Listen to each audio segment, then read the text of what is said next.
एक राजा था। उसके पास एक बहुत सुंदर और तेज घोड़ा था। राजा उस घोड़े को बहुत प्यार करता था। एक दिन वो घोड़ा जंगल में भाग जाता है। तो लोग कहते हैं राजा से, महाराज, कितनी बदकिस्मती है आपकी। आपका सबसे प्यारा घोड़ा चला गया।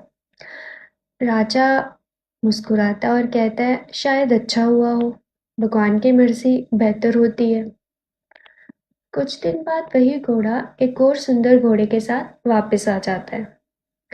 तो लोग कहते हैं, महाराज, देखा, कितनी अच्छी किस्मत है आपकी। अब तो दो घोड़े हो गए आपके पास। राजा ने फिर कहा, शायद अच्छा हो, शायद बुरा, भगवान जाने।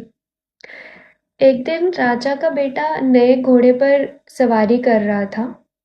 घोड़ा उछलने लग जाता है और बेटे का पैर टूट जाता है। लोग बोलते हैं, अब देखा, पिछला फायदा अब नुकसान में बदल गया।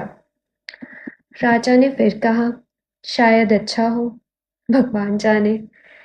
कुछ हफ्तों बाद देश में युद्ध होता है। सब जवानों को सेना में बुलाया गया, लेकिन राजा का बेटा पैर टूटने के कारण नहीं गया। उस युद्ध में कई लोग मारे गए, लेकिन राजा का बेटा बच गया। तब लोगों को समझ आता है, जो हम बुरा समझ रहे थे, वही तो भगवान की सबसे बड़ी दया थी।